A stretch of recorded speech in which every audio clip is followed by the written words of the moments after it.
Welcome back to the Planner of Pals podcast, a podcast hosted by two true Planner pals. I am Jess or Jessie Corinne. And I'm Mark, and I go by Mark Your Pages, and we are back for another fantastic episode of the Planner Pals podcast. First, we just want to thank you all for your amazing comments on the last episode. We were talking about productivity methods. Everybody got into it. It was so cool to see how everyone loved it, and just so many recommendations about your book that you mentioned as well. Like everybody was like, I have to read this. Yeah, I love that book, and I'm so glad that everybody was like, oh my gosh, who is it by? I also felt a little foolish for not mentioning who it was by, because I'm like, there can only be one Make Time. There are no other possible options here, but I should have known that, yes, there are probably quite a few books called that.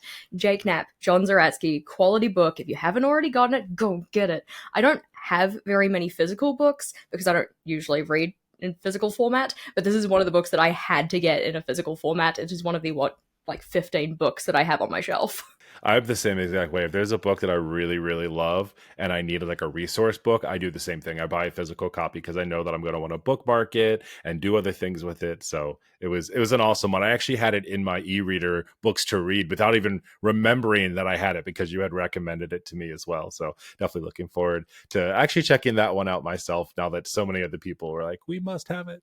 In today's episode, we are going to have some fun because we're talking about 2025 planning, the hot topic. Everyone's talking about it right now. If you haven't already figured out what you're going to use, hopefully today's episode will help you go through a process to figure out what you need out of that. And Jess, I want to have you explain this a little bit because this is something that you said that you do for yourself every single year. I do a variation of this, but yours sounds a little bit more thorough than mine. It's only recently gotten itself a name, but the structure is called the want analysis. So W for wins, what's working, what do you like, what's been going well in your system. A is for aversions, so things that don't work, effectively the opposite of wins, stuff that needs to be like changed or tweaked, it's just not quite where you want it to be. N is for needs, so anything you foresee in the new year that is going to be something that's necessary to your system. Maybe it's something you need to bring in, something you need to address, anything like that. And then T is for try, so anything you want to test, trial, maybe give a go, anything you've been kind of eyeing and you're like, oh, do I want that in my system? How can I maybe work it in?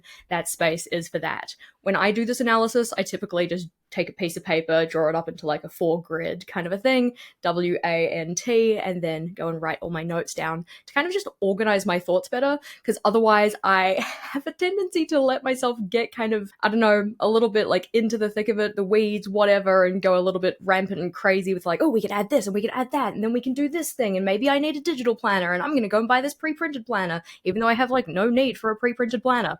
It just helps me kind of like streamline the thinking, stay in my lane, and make sure that I don't get a little bit too crazy with it. It's a smart way to go about it. I kind of use a method in a way, not necessarily for planning for the new year, but when I move between notebooks. So anytime I'm migrating to a new one, I kind of have a similar thing. It's just broken down into 3. It doesn't have a fancy way to look at it, but it's something else you can take a look at. But it's essentially the same. What's working inside of this current notebook, what's not working. And then also I make a list of like what's being migrated from one notebook to the next, depending when you're starting with it. So these 2 things combined are really going to help me out. So why don't you go ahead and start with yours, with maybe a handful of wins that you've had in your journal lineup this year and what you're excited for to continue with. Yeah, okay, so wins from my system, the one that probably stands out the most would be the cyclic planning. So rather than doing monthly based planning, going to a more like 4-week kind of cycles, just helps with the fact that I'm not very good at kind of recognizing the passage of time. And if the time blocks are all the same size, then I'm just a little bit better with it. I think also trialing up new sizes of layouts and stuff like that, new journal sizes, has still been fun, but getting back to the A5 just, it felt like coming home.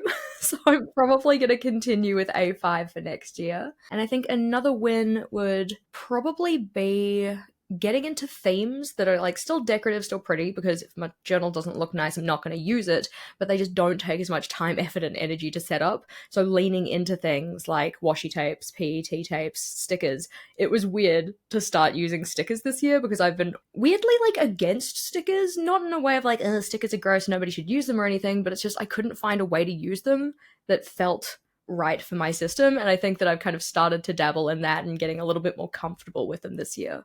So those would be kind of 3 main wins. What kind of wins do you have? I think my biggest wins this year were definitely in that larger size notebook. So Square, I love it, always have loved it since the very first time I tried it. And I think I'm just noticing that I just like those larger sizes more. So sticking with either Square or B5, I'm probably going to go back to in this upcoming year just because I was able to fit everything inside of one notebook when I did a B5 before. I did that this year as well. I'm not running out of space by any means, but those bigger sizes were definitely wins for me. How I work at work in my bullet journal, it's just the right thing. So keeping there makes me feel good. Yes, I do have like 75 A5s and other sizes. We will find other things to use those for. It may not just be my work bullet journal, but that's kind of the biggest one. The other thing that continued to work for me this year and I want to bring over was using my future log as a calendar. We talked about that in a previous episode, and I still have to play around with a little bit with the B5 now that I've made that decision. That's what I'm using for my work bullet journal. But having that was really helpful. I could easily flip to that page. It worked better than a standard future log for myself. I felt like I was using it more, adding things to those pages, especially when I knew things were coming up, and referencing those a lot more because it just felt more functional to me. And then the other thing that I'm really excited about, and that's just because the B5 that I'm using is the one I designed for Archer and Olive, is still good old page numbers. So knowing that I'm using those, that I use my index and the page numbers are a big part of that, as well as utilizing threading as well, has just always worked for me. It will continue to work for me, and I'm excited about that. And I don't have to write them in this year because my notebook had page numbers. Yeah, no, I can appreciate people's love for the page numbers. I usually don't use them in my everyday journal, so they're not like a key function for me. But getting those into an Archer and Olive notebook, I know was quite an achievement. So I'm very pleased for you, and I'm pleased for our page number loving friends out there. That sounded like derogatory for my page number loving friends. I'm just like, how do I word this in a way that doesn't sound mean? Like these persnickety biscuits that need their gosh dang page numbers. Yeah, no. Okay, Jess, so what are those aversions, those things that are not coming with you into this next year? Alrighty, so aversions, here we're thinking, stuff that didn't work, stuff that just like you had good intentions with it and maybe it just didn't go according to plan, kind of a thing. So I know there are definitely some layouts that I set up that I had very good intentions with and then neglected severely. So some of the things that probably won't be coming are things like routine builders. I wanted to have these kind of effectively like a habit tracker, but it's kind of for a weekly basis and they go over a larger span of time. I would just never check back in with them. So probably letting go of things like that, trying to just kind of stick in routine building that's a little bit more shorter timeline based. So like weekly trackers, that kind of thing. Also probably letting go of, it's odd to say this one because I know it's a page that I very much enjoy and like, but it's the 101 things list. Now, hear me out. Wait, we just talked about this amazing page. Everybody loved this idea. I do love it. I do love it. And don't get me wrong, it's still staying in a kind of format, but it's just not going to be 101 because this year I couldn't get to 101 things to write down on the list. So rather than kind of like just brute forcing my way through it and adding a bunch of like shrapnel tasks onto there that are just not really things that I want to do or they're really just page fillers, I'm instead going to go with a 52 and 52. So 52 little goals, little things that I want to try for 52 weeks. So it's still kind of there in some format, it's just a little bit changed. Yeah. And that's the point of doing these aversions, like what needs to be tweaked. It doesn't necessarily need to be like taken out the back and eliminated. So No, that's good. I like the fact that you're cutting that down and being purposeful about it. There's nothing worse than having to come up with things because you have no skin in the game when you do that. You're just making things up to fill in a box, essentially. So I love that you're identifying that. You're saying it still fits inside of a theme, me experiencing things and doing things and challenging myself to do that without forcing yourself into that many. So I was totally just joking before, but just because I know so many people were very excited about your list. They're like, I love that idea. And you're like, I'm going to go ahead and cut that in half. kind of a thing. No, I think that also by making it 52 rather than 101, just given the fact that I couldn't get to 101 this year, like think of things to write on the list, because I never actually get to 101 checked off. Like that's a whole other kettle of fish. But it'll help me kind of just focus on the things that are actual wants as opposed to just trying to fill a page. Like rather than going in and kind of diluting the stuff that's actually important and actually something I'd like to try out or whatever, then I only just have those ones on there, which would be nice. I think that also one that didn't work, but I think this is more of a change than it is an eliminate, would be my 25/25s in 2025, which this year was 24/24s in 2024. I started to kind of, bring other elements into spaces like my reading journal, which kind of covered the stuff that was in that layout. So I didn't really feel incentivized to go back to that layout. It was kind of just like a duplicating of information. So I guess probably an aversion would be the duplication of information, making sure that I don't have the same stuff stored in multiple places, because then you just have to run around all these different planners, updating stuff, and there's always going to be one that isn't completely filled in properly, and it just gives me the ick, and I don't want that.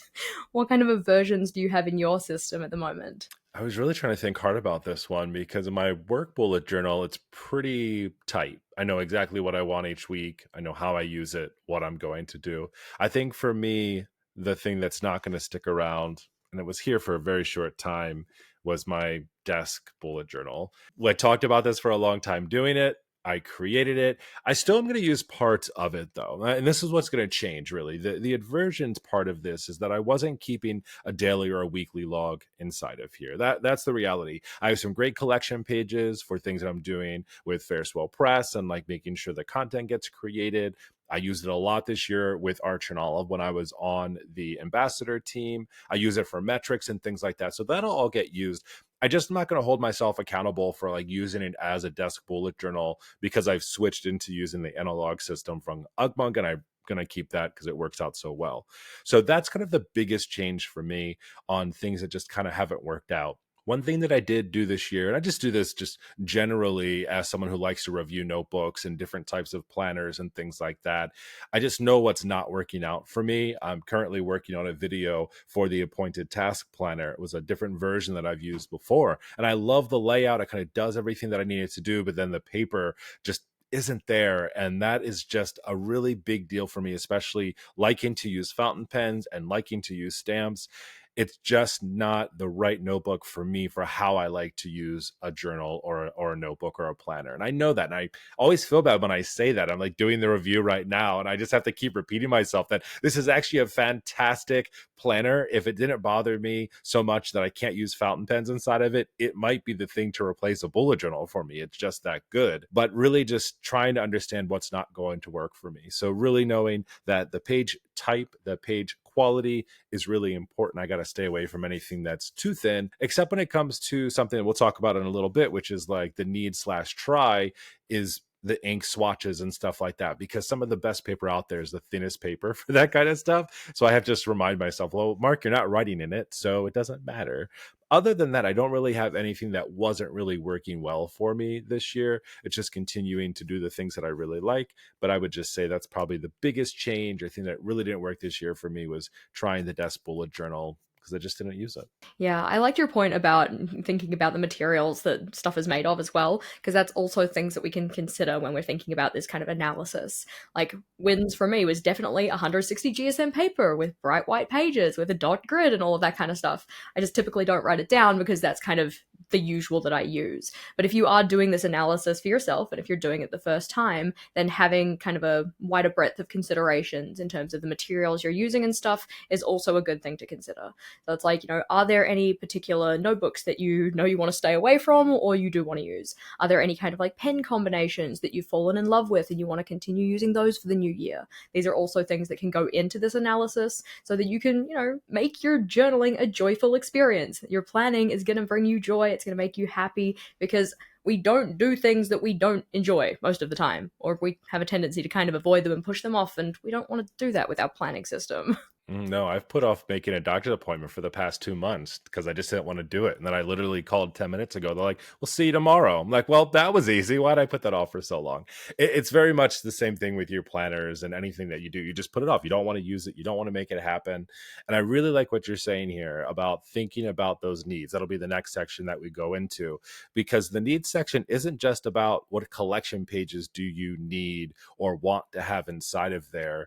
Because last year, my needs section section actually wrote that down because last year I used a different notebook with thinner paper and I was not happy with it at all. We all know probably which one we're talking about, but I just didn't work. So in my needs section, that was one of the things that I put. But I'll get into mine in just a second. Jess, what are your needs? I must have this in 2025. My needs. I think that things that I've kind of identified as stuff that's quite necessary is just like financial tracking.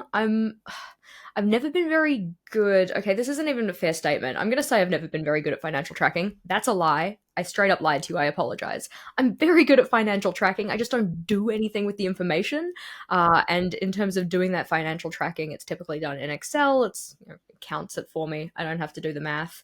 But in terms of having like a savings tracker, that's something that I used to use in my journal a fair bit, and I kind of fell away with it. I want to bring that back.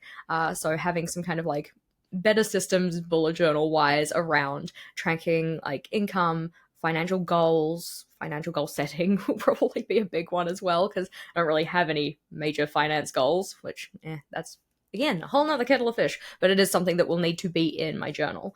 I think other things I probably want to have would be some kind of like professional development and personal development plans in there, stuff that's actually kind of like put out on paper so I know what kind of skills I want to build. I'm very good at saying like, oh, I like learning, I want to learn kind of a thing. I think of a skill that I want to improve on or whatever, and then I don't write it down and it's lost to the ether and nothing ever happens about it. Boo hiss. So I want to bring that into my journal.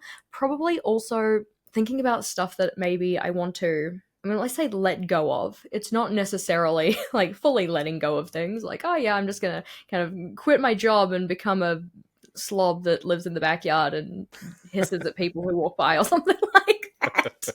But more so thinking about the stuff that I hold very kind of like high perfectionistic tendencies towards. I know that, for instance, like bullet journaling, for one, having perfectionistic tendencies, I was very kind of persnickety about the way that things would look in my planner. And while I still am, don't get me wrong, I am still a persnickety biscuit. I have seen that over the course of my bullet journaling journey, I have let go of mistakes a little bit. Like, I'm a little bit more lenient with myself. There are mistakes in my planner that I just won't fix because I'm like, you knew what you meant, it's fine. So it'd be nice to kind of think about how I can use my journal to help me with those kind of perfectionistic instances in other areas of my life that aren't just journaling. Like maybe it's like a tiny wins log or something like that. So it's like, oh, you made the bed today and the corner wasn't perfect and you didn't die. That sounds like OCD. It's not. It's perfectionistic tendencies, but it is kind of like, in the realm of stuff that's like some people would look at that and be like, Jess, come on. Like it's not really that big a deal. I'm like, it is a big deal. It's kind of like, those memes where you've got the person who's dressed up as a mom running around the house being like, we have company coming over. We need to make sure it looks like nobody lives here. It's like that. I literally wrote that in my journal on my first household work, chores. My first tracker, it says like, excuse the mess, but we live here kind of a thing. And I'm like, Yeah. I wish that I could live that. But while I'm all happy to just live in my own clutter and mess, as soon as other people are in my space, I'm like, no, we must make it perfect. I must vacuum the back of the couch that nobody's going to see because it lives against a wall.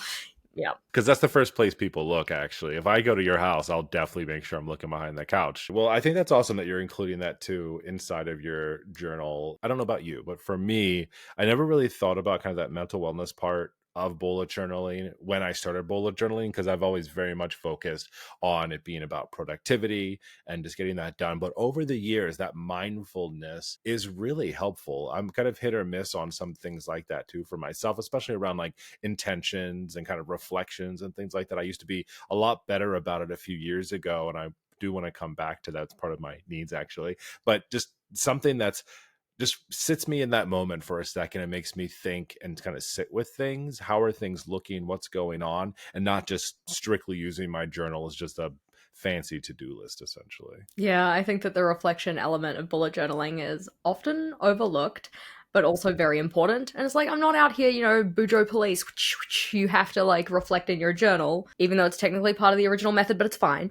But it can be really, really useful for getting you to have that kind of like personal growth moments and stuff like that. Otherwise, like you said, it is just like a glorified to-do list. Like, oh, you're so pretty, but at the end of the day, you're just a checklist. Absolutely, 100%. Alrighty, what about you and your needs? What do you foresee as being needed in the new year? So I'm very needy this year. No, I actually think I'm the same amount of needy as I usually am. So right off the top, 160 GSM notebook, Archer and Olive, tried and true, forever and always. That's just a base at this point. Like you said, it's not something that I really think about like a lot, but I just know that that's what it's going to be. So that's kind of the baseline, because everything that I like to do on my bullet journal, that paper, those notebooks hold up to whatever I throw at it. Fountain pen, stamps, stenciling, anything I need, and any type of pen or pencil that I want to use in there, it does great. So like I just mentioned, another need this year is definitely going to be about more reflection. I've tried the Hominichi 5-year journal off and on for 5 years. I probably have all of 7 pages filled out. I think 2025 is the last year of the 5-year journal for me, and I rarely ever use that thing. But what I was using more often was the intentions when going into a week or going into a month, and then a reflection at the end of the week or at the end of the month. I haven't decided yet how I want to do that, because one thing I am considering is doing a month setup week to week instead of a week by week setup as I have been doing. But that's really kind of the main section. Definitely need paper or notebooks that are going to hold up the fountain pens. I have a beautiful collection, a crap ton of inks, and I want to keep using them because it makes me so happy and it's so fun to do. And I love having it and getting a new pen and using it and talking about them. We all know that by now. I think the other things really on just the needs are just those weekly views. So instead of daily logging, having that weekly logging that I've been doing, it just works best for me for how I use it at work, and really just making sure that happens there. I think outside of my bullet journal and those other needs, I talked about Ugmonk again. I've just really fallen in love with this analog system so much. It just is exactly, it's exactly what I've always needed. And I don't know why it was until now that I realized I could do this. Just continuing to use that for anything that's non-work related. So having the analog or the weekly view has just been great. I fill those in. It fulfills that writing need that I have from bullet journaling and planning, just onto an index card or a long sheet of paper for the calendar. And I've just made it a part of my regimen over the past few months. And I will continue to do that because it's just the right thing for me. Definitely a place to continue to track my workouts and things like that. Having my workout journal this year has been amazing. I've just seen big improvements for myself, and negative ones when it comes to weight, which is a good thing. Those numbers have gone down, and just overall feeling better. And I like the consistency of filling that out. I also like having the general Instagram followers also be the people that I rely on to tell that I'm doing it, because I need that consistency. I need that accountability. And I really like having a place for that, because when I fall off, I can visually see it. And I know this sits right in front of my face almost every day. And I know that I haven't filled that out. And then it makes me feel guilty. And then I go ahead and work out because I guilt myself into it, which is sometimes the motivation that I need. Other than that, the only other need this year, and I'm still experimenting, is some type of an ink swatch notebook. I've got my little itty bitty one that I have from Archer and Olive from that advent calendar thing last year, and I really enjoyed using that. But that Archer and Olive paper really honestly isn't the best for ink swatches. It just doesn't let the inks shine like they need to. So I've been experimenting in a few other smaller notebooks and trying things out, utilizing some older planners that I have, like the Night Owl planner from like last year. It has a bunch of pages in the back that are not pre-filled with the calendars, so they're just blank gridded paper. So might as well use it. So I'm just playing with stuff and just having a good time. But I want to have a place to continue to do that because I enjoy doing it. And it's also great content because people like looking at ink swatches. So that's really my main needs, I feel like, for myself.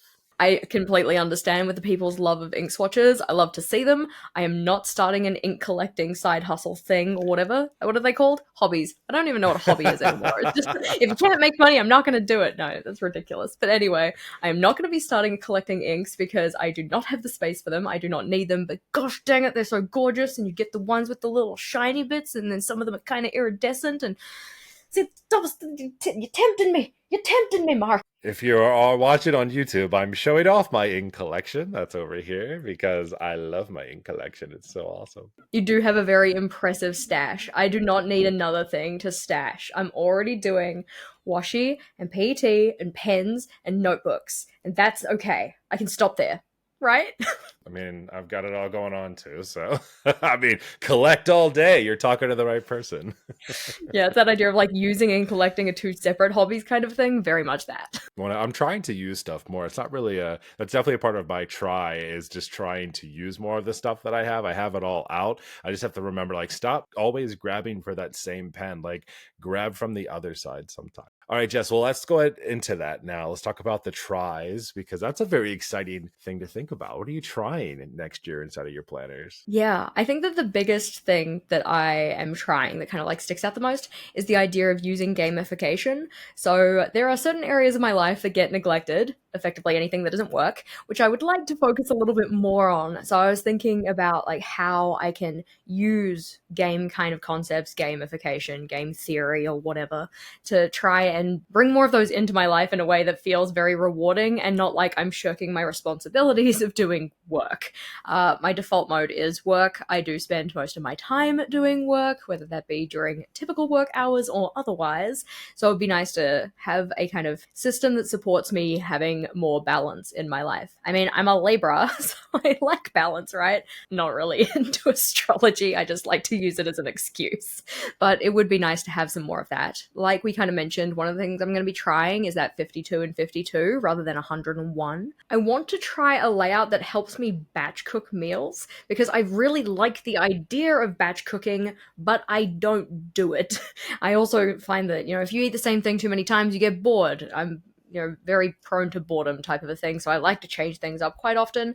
But I've seen a couple of people do these really cool layouts where they have like, the summary of the weeks of the year or whatever, and they write down all of the meals that they were batch cooking. And they tried to do like one new one every week, or they like, had some of their favorites highlighted and stuff. It just looked very good. And I'm like, well, if I can have a layout that looks nice, then maybe it'll be more of an inclination to do the thing. So I'm hoping to try that.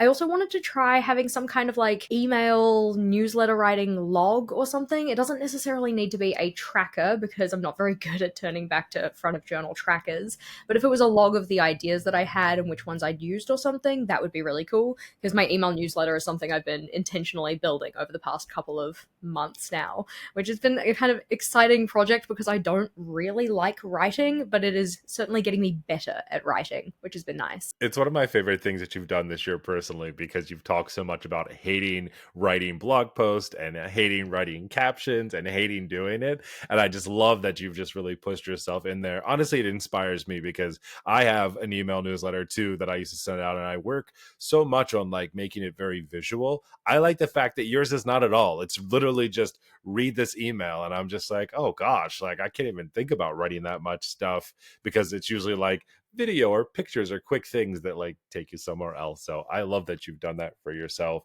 I'm curious, are you thinking about doing it in an analog way, or might you do something similar to what you do in Notion with your video ideas and content planning from there? Have you already tried that, or what are you doing right now? So that's a good point because I do technically have a page in Notion that is dedicated to email ideas that I have been neglecting. So What? maybe I just need. I know. It's the thing is like I have these things built out in Notion. It's just that if it's not my content schedule, which is very much like an all-in-one, it has multiple views for the different types of content and like a Kanban board and a calendar and all of this. So that section or that kind of page is built out really, really well. Everything else on my Notion is very kind of like half-baked. So it would just require me to set aside some intentional time to go and like build it up, which could be done and could actually be quite useful because if you're going to write the emails digitally, why not have the notes for them digitally as well? So possibly not even something I need to put into my journal. I do currently have an email writing tracker at the start of my everyday journal, but oftentimes I don't fill it in to actually track while I'm doing the thing. I kind of wait until I finish the email and then go back and check in all the boxes. So it's kind of like, why don't we just have one box that says the email is finished? So yeah, it doesn't perfectly work. Needs to have some tweaking, and I'm thinking about trying having it as a log rather than a tracker. I'm not sure now if I want to do that digitally though, because that's a pretty good idea. I mean, it just kind of makes sense because I know you're already doing that for your videos. And I think from a standpoint of like going back and searching for it or finding it again, it could be another really great resource. I don't think you need to go too far with it. I mean, part of me is saying, well, you might as well just use that to capture the idea and then just copy and paste it in there so you have like a searchable record, so that if you're ever like, oh, did I talk about that, you can maybe find it easier. And I know how you like to reference between things and, thread them along. You're very good at that. I am not. So maybe a good way to do it. Do as I say, not as I do. I like the idea though, because yeah, you'd be able to make out like a page for each of the emails that I'm writing, have the kind of general topic, have some title ideas, have some talking points or whatever. So when inspiration strikes, which often when it does, I just send it as a message to myself via Facebook Messenger, which funnily enough is like not a great organization system. Maybe wouldn't recommend it. It's handy because it's something I already use and it's readily available, but it's not great for like refinding ideas. So I probably need to set aside some like intentional time to go through my chat history with myself to go and pull all of those ideas out. I know I have, for instance, like gift ideas in there. I have email ideas. I have, I don't know, links to XYZ that I wanted to check out. And I just kind of like, it's like putting things under the bed, like, oh, tidy your room, and we'll just like shove it under this rug or something. That is the equivalent of what that is. That's why, I mean, I use Notion for collecting ideas, but I just use it like I click new project, I just type in what it is, and it automatically goes to like a uncategorized spot, and that's where I know every new idea is, and then I can kind of go through it in there. So it could potentially work for you, something to think about for sure. What are your things that you're going to be trying next year? Things you want to trial, to test, maybe give a go?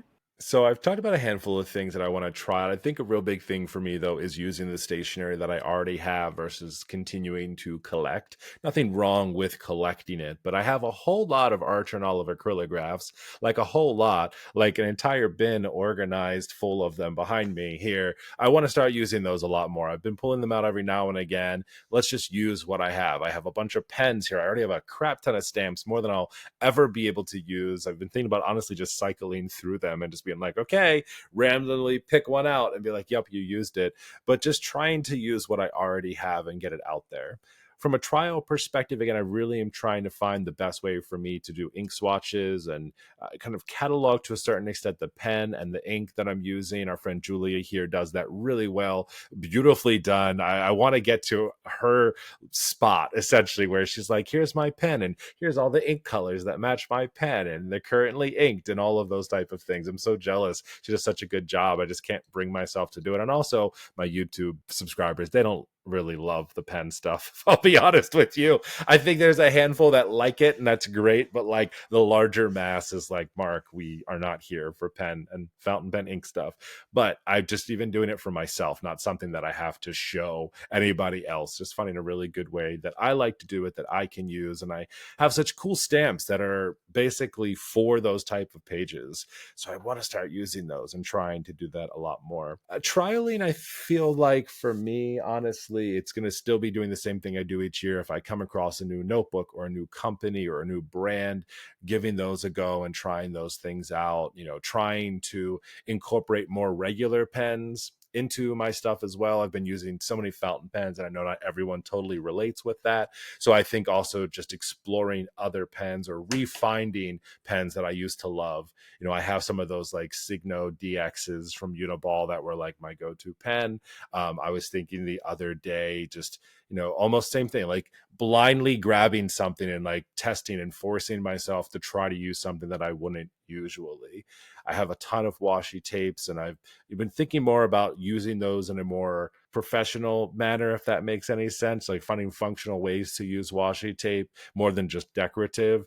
So how can I try to incorporate that more, not into just my bullet journal, but maybe into my planners or other things too, and just bringing those in. And the last thing I'm interested in trying, as I talked about, I'm using my own notebook. So this year, something that I did in there, right, was the smart marks. So utilizing those a lot more. I usually create a page guide in the back of my notebooks that has all the breakdowns of the different types of columns and widths and rows and different ways to organize that. Just kind of sticking to somewhat of a normal kind of minimalistic way of doing that. I do that anyway in my bullet journal. And this getting really quick about setting up my weeklies. I know exactly what I need. How can I do that quickly and be in a good spot? So that's kind of where I'm at. I in particular like the idea of trying to use your stash. I've been thinking recently about like oftentimes when I do a setup, I kind of think about it like, okay, that theme is done. like we can move on, but then I'll keep the materials from it. So I have a bunch of washi tapes that I've like used to do a setup, and because they're so themed or kind of like matchy matchy or whatnot, in my mind I'm like, no, you've already done that, but it's still in the drawer and you're not giving it to anybody else. So what's it getting used for? So I did make a conscious effort, for instance, for a video that I have coming out this week. By the time this episode's up, it'll already be out. But anyways, time, but making sure I made like a conscious effort to say like, okay, you have already used this set of tape to do a journal setup in your own like everyday journal, so why don't we use that specifically for an ideas video? Oftentimes when I do the tapes for the ideas videos, they're ones that I like enough to have kept. Like I still think they're gorgeous, but they're not usually like my style specifically, which means that I feel like okay with using them in just a generic ideas video. This one, that tape set, I love it. It is my style. I would totally use it again in my journal, but I have this kind of like aversion to doing themes twice unless I'm changing something about the way the theme is executed, like doing a different style of decoration or a different kind of color palette or something like that. If you're using the same washi tapes, oftentimes the color palette is set for you, so you're not really changing it up so much. But good on you, Mark, for using your stuff. I mean, I have to because eventually, like one of my goals, not really a goal, but something I want to happen, but also I'm terrified of happening, is using an entire bottle of ink at some point because I do have so much of it. And I feel like you can fill your pen 100,000 times with one bottle, a regular bottle of ink. And I want to use an entire bottle of ink at some point. It's just the problem is with so many pens and so many different types of ink, you're doing a fill. It's probably like 3 milliliters maybe of ink that goes inside of a fill of a pen. And I'm just like, oh my goodness, I'm using this pen for a month or two. I'm never going to go through this whole bottle of ink. And there's so much variety of it. But that is one of my goals. I just want to use one bottle of ink and not one that I've accidentally spilled, like one that I've actually used all the way through and done that. But I always say that, like, use the stationery that you have. It's just something that I talk to my followers about. As much as I love getting new things, and I just bought new things this week, I'm into die cutting now. That's my new thing, Jess. I don't know how I'm incorporating that into my bullet journal, but I will find a way, damn it. You should start card making. Oh my gosh, I know. A lot of people say that to me. There's a high recommendation of that. Like, you stamp, you now are die cutting. You might as well start making cards. But I don't. What would I make a card for? Happy Wednesday. That's the thing. Like, I make cards for my wife when it's our anniversary and stuff like that, but not like a Hallmark card. It's a card that already has something printed, and I write with fancy pens and ink inside of it. Like, that's the max that I do. So I don't know. I need someone to show me how to do it. Maybe I'll make a card. I've done it before. I did like mixed media a while ago. But anyway, aside from that, but actually, no, we can keep talking about that because I have all the crap here to do it. So I can use washi tape and stencils, and I could use, distress ink and all that other fun stuff to do that. So I have all the stuff to do it technically. Maybe that's what it is. Just finding another hobby to use the same materials that I already have on versus buying more new materials. Exactly. You can just start like a paper crafting hobby chain. So, what was it? Scrapbooking is the gateway drug to bullet journaling, and then bullet journaling is the gateway drug to card making. They're probably the other way around, but still. Oh gosh, does that mean I need to make a new Instagram for it? Because you know me, my brain will be like, new content, make our accounts. Yeah, that's right. You're just going to have like a fleet. You'll have your one for bullet journaling, and your one for stamping, and your one for ink, and your one for card making. I think I only have to separate the card. I brought the ink in because I forced people to like it now. I used to have it separate, and the same thing with stamps. People were like, I don't want to see that. And I'm like, but I'm using my stamp inside of my bullet journal. It's cool now. Like, too bad, y'all. You're going to learn to love it. Stamp, stamp, stamp. Exactly. That's actually the exact way that I went about my content. Except on YouTube and fountain pens. They just don't want to go for that. So effectively what I do is once I've done my want analysis, once I've considered like what are the wins, the aversions, the needs, and to tries, and you could make it as kind of like, specifically about materials as you want. You can make it very much about like the pages you want to include in all of this. I typically do multiple of these analyses depending on what kind of setups I'm doing. So I'll do one to decide the lineup. I'll do one to decide what goes into the setup of each of my new journals, anything like that. I actually use this analysis analysis anytime I set up for a new month as well. I don't go maybe into as much detail, but it fits for that too. Like from the last month, what worked, what didn't, what do I need for the next month? Is there anything I want to try? Like that's why I like this analysis because it's flexible. But once we've done that, then we can actually start to make some decisions. Have you made any hard and fast decisions about your lineup for next year, Mark? Yeah, absolutely. So definitely have already made a decision. I'll be using the marked B5 notebook for myself this year just because it's my notebook and I'm very excited to use it. Definitely going to continue to use my workout journal. So that was the Lockbee journal that I set up earlier this year, and I'm tracking my workouts and steps and all that fun kind of stuff. Love that. It's been working well for me in doing that. The UgMonk analog system, love for my desk space. So anything that's not work related, so more personal social media space, it's it. I think I may have found my love, unless someone else has something else even better than that. So that's kind of the main spot. Like I said, I will definitely continue with my exploration into the different types of swatch journals for my fountain pen inks, whether that be individual notebook or a catalog of some kind I've been thinking about as well. I have like 4 going. So just continuing those and making those happen. The podcast notebook I've had is really just for notes for this. I don't like do anything too crazy with this. It really helps me keep track of where we are. I make notes of just like what we're talking about, or if we say anything funny for like editing, post kind of stuff that we do. I don't really use this for major tracking or anything like that. So that's kind of my main stuff. I'm like looking around because I'm like, what do I have lying around that I decided I'm going to use that I've forgotten about? But I don't think really that it is. But that's going to be it. And just continuing to use stamps and different materials inside of those spaces. So that's why it's important for them to be able to handle those. What about for yourself, Jess? What's definitely happening? Well, the yearly collections journal is going to continue forward because it still has plenty of pages left to contain more yearly collections. So that's just like stuff that I want to set up that kind of spans the full span of a year. So I don't have to migrate those collections when I make a new everyday journal because I use at least 2 of those a year. I'm also going to be having a new long-term collections journal. I'm retiring the old one, moving into a new one, mainly because it just needed a refresh. A lot of people talked about the idea of maybe putting it in a binder, and I think that is probably what I'll do for the next long-term collections journal in 5 or so years, because right now I haven't had enough experience with binders to really know what would be suitable or good for that. So sticking with the tried and true A5, all good with that one.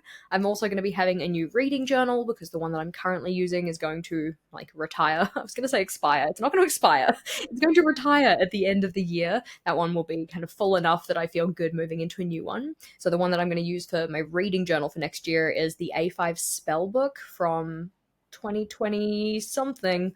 I don't remember any of the releases. It's beautiful though.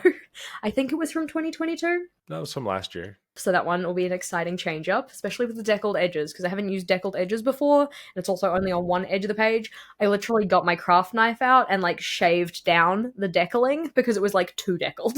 There was so much. There was paper fluff all over my office. You're like butchering that bad boy. I love the deckled edges on that. I think that's the coolest damn looking notebook, and they did it again. I think for this year too. It just works so well. It was very cute. I think that I must have gotten one of their kind of like, I don't know, back of the shelf kind of stock, like the ugly fruit or whatever, because some of the decaling on that one, it was just like too much. It like came out of where the kind of edge of the cover was, so Oh, it stuck out like further than the edge of the cover. So I just kind of shaved it down a bit. But yeah, given the fact that I have such an aversion to dusting, whoops, paper fluff everywhere, just like white powder, and I'm like, I swear it's not that kind of an office. But anyways, so I mean, you're always working, always getting stuff done, always high energy. So yeah, gotta go fast. Meow, meow. What else? We also have the health journal. That one's going to be continuing forward, possibly with a little bit more of a focus on using it. It's more of a reference book than it is a tracker, though. I don't have like daily or weekly trackers in there for anything. It's more so just for like housing information and ideas. But I would like to get back into that one a little bit more. Maybe, go through, make sure that my goals that I've set for myself are still realistic, still things I want to work on and such. Talking about goals, we also have the goals journal. That one will be continuing forward because I only do goal planning in there, and that one is nowhere near finished. So that'll be like a year upon year kind of journal. I like that one because I get to use my regular handwriting in it. I say get to use, like I can use whatever handwriting I dang well want in my journals. I just choose not to because it's inconsistent, and I like things to be matchy matchy, the same. So I use all caps and pretty much every other journal that I have. But that one gets my real handwriting. Oh wait, all caps isn't your natural handwriting? Absolutely not. I can't write in regular print anymore. I've been writing in all caps for so long now. Since I started my very first bullet journal, that was one of the things that I wanted to work on. I the other day I was had to write something not in all caps. I actually wrote it in all caps, and my wife told me I had to rewrite it because that's not how you write. And I was like struggling like a small child. I was like, "What does a little H look like?" Yeah, no, my regular handwriting is more like this kind of thing. Mhm. It's very kind of chicken scratch esque, and like this is what we call my scribble book. I will be continuing with my scribble book. It's effectively where all the messy notes go, and I use it a lot on live streams and stuff when we're kind of brainstorming out and things like that. This is just a very kind of like basic ass softering notebook, which I love, so I have many of. So they will be coming forward. Of course, the R&D notebooks will be coming forward. Any of the ones that aren't finished, aren't filled by the end of the year, I will be continuing with those, but I will probably also have some new ones in the rotation next year because I make a lot of idea videos and I need a lot of space for them. Yeah, something I don't know if you've ever thought about, Jess. Maybe you have thought about this because I've thought about this. Is taking all of those different ideas and publishing them. I think that your R&D journals and like those collection ideas, I don't know if you've ever been approached to create a book, but I feel like you would be prime. I mean, imagine how thick that would be, like the last Game of Thrones book. Like it would be the thickest, most beautiful thing ever with like all these themes and whatnot. I don't know. I just feel like I know they're a resource for you. I do the same thing. I always forget to talk about my R&D journals because I have them scattered all over the place. But I love opening those up, especially when I'm in a rut and just being like, idea. And it's funny earlier when you were like, I don't want to redo a theme. I'm kind of the same way, but I'll find a layout that I like and just use a different stamp or a different pen or a different approach to it. But like the gridding of it works for what I'm trying to do as well. But I would love a combined purchasable Jess R&D journals books, volume 1 through 7. Yeah, no, right. Because I'm like, if it's one book, it's gonna be like boom. It's like the tome. It's all of them and like break the spine trying to open it. You have to be really flexible. But yeah, no. People have asked previously about like, oh, you should like sell your R&D notebook, and I'm like, oh, then I'd have to digitize it. If somebody wants to digitize it for me, like if you want to turn all of the layouts into something digital and I don't have to do it, hit me up. But yeah, I don't really want to do that myself. It would take a lot of time, effort, energy. Possibly one day. Not today. That's a future me problem. I said that's when you get your advance and you hired an assistant. Done. Oh gosh, I've been thinking about doing that for my email inbox, I swear, because I'm the kind of person who does not like to have like clutter in my inbox. If my inbox has 6 items in it, I'm okay. I'm happy. 7, I'm like, oh, it's looking a little full. My inbox currently has over 500 emails in it, Mark, and I'm so stressed. Jess, look up the stack method. That might solve all your problems. Yeah, you know what? I wrote that as a note to myself, and then I sent it to myself on Messenger, and then I forgot about it. Well, when you sit down and do your homework later and extract all of your ideas, because there is a point where you just say, okay, all of that is just archived. If I needed it, I can find it as an archived item, or if someone asked for an email back and I didn't do it, they will email you for it. But it's a really, really great way just to start fresh if you don't want to go through and self organize those. I know it sounds crazy to do that, but it's archived for a reason and it doesn't take up that much space, and Google will be okay or Outlook will be okay with the 75 KB worth of space that you have for emails. But that is something to do just from experience, because I get the same exact ways where I'll be all about some zero inboxing and then I'll forget about it or lose track, or I'll prioritize something else that doesn't need to be prioritized and it gets out of hand, and I will just select all and do that. Or I'll also filter by people, and then I can go through and be like, oh, okay, these are actual people versus just like YouTube notifications or like little spam emails that I get. But Yeah, it definitely needs some work, and I am neglecting it because it feels stressful. Yeah, maybe the stack method would help. It's those emails that people, like real people, send you, because I do get a lot of real people emails, which I appreciate. And just know, I've seen your email, and I have so many intentions to respond, but I just haven't done it yet. But you're there in the inbox, and I've read it, and I'm just need to type it, send it to you. And I know you sent it to me in April, and I apologize. At this point, they've forgotten about you. They don't want to hear back from you. They're like, I found the answer myself. So yeah, so there's obviously also my digital spaces like my email and Notion, which we love. Those ones will be continuing forward. They work, or at least parts of them do. Some parts need to be tightened up, refreshed a little bit, but I'll be sticking with those. We also have the 5-year journal. That one's going to be moving forward because we'll be into year 3 of consistent use. Heck yeah, go me. Was very skeptical as to whether I was going to be able to keep up with that. It was more kind of like an aspirational setting up rather than like a based in reality setting up, but I have kept up with it. And now, because I've kept up with it, it's that kind of like, action builds action type thing. I've got the momentum going with it, so I just keep going. And it's really nice to check back in and say, like, oh, hey, on this day last year, XYZ happened or whatever. Well, most of the time it's nice. Sometimes, like, oh, yeah, last year this happened. That's why I like going through my old bullet journals. Every now and again, I just open them up, crack them open. I like the way they smell. They smell like ink and old paper. And I'm just reading. I was like, gosh, 3 years ago, reading through the 2020, 2021, that's an interesting one for me because there was a lot just happening. So it's like a little look back in time. All right, Jess. Well, thank you for this want approach to. Wasn't finished. Still had journals to talk about. My feeling. Oh my gosh, you have so many. How dare you? Sorry, continue. I thought you were done. I know, right? When Mark cuts you off early because he thinks your stat couldn't get any bigger, but he doesn't know that you're like a level 99 wizard. Anyway, there's only one more, I promise. And the last journal in my lineup, which is probably the first for most other people, would be the everyday journal, the one that gets, the to-do lists, the monthly logs, all of the good stuff.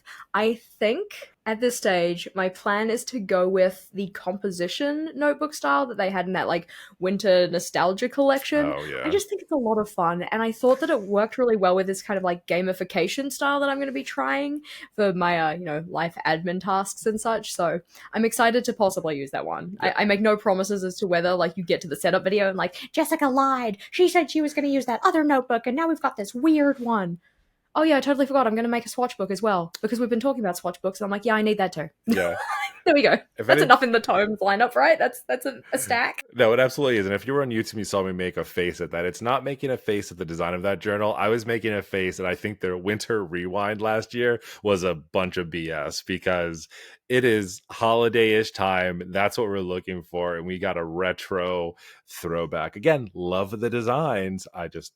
I personally wasn't. Anyway, we'll move on from there. Thank you, Jess. That is a whole lot. I'm sitting here like, do I not do enough inside of journals? I feel like I do, but to each their own, right? I think going through this wants approach is great because you do start to break that down. When I went between having two, my bullet journal, and then I had a planner and then brought them back together, it was kind of the same thing where I just had one and I was like, okay, I need to have two separate things for this now. And then last year I was like, no, I need to go back to just one because it was too much for you. So hopefully you planner pals found this to be helpful for you as well and can go through that. And just, you have any type of freebies or anything around this want thing that you have already as like a resource for people? Yeah, sure. We have a template that you can download from our free resource library. That one's linked in the descriptions on this episode. So you can jump over there and download that one for yourself. It has some prompting questions, which means that you can get yourself, cool, calm, and collected in terms of your new journal lineup and thinking about what you want to include. Awesome. Well, we definitely want to hear from you, Planner Pals. Let us know in the comments of this video, or if you're listening on your podcast of choice, what are you planning for 2025 for yourself? Do you already know what you have? And if you want to, we'd love to hear your wants and your needs and things that you're interested in trying as well. Those are always great ideas. And sometimes it sparks inspiration in other Planner Pals too that maybe aren't quite sure exactly what they want. If you want to as well, feel free to shoot us emails. We'd love to just hear from you personally as well. I will respond to you via email, even though Jess won't. You can hit us up, plannerpalspodcast@gmail.com, or of course, shoot us a DM over on Instagram, Planner Pals Podcast. I promise I do read the emails, but yeah, we would love to hear from you. In our next episode, though, we're going to be having a look at our notebook must-haves. Obviously, some of those have dictated our choices for next year, but we're going to have a bit more of an in-depth look at what are the kind of make and breaks, what are the things that we very much consider anytime we go to pick a new notebook, and we'll, of course, be getting your thoughts as well. I'm looking forward to the episode, but for now, team, thank you for watching.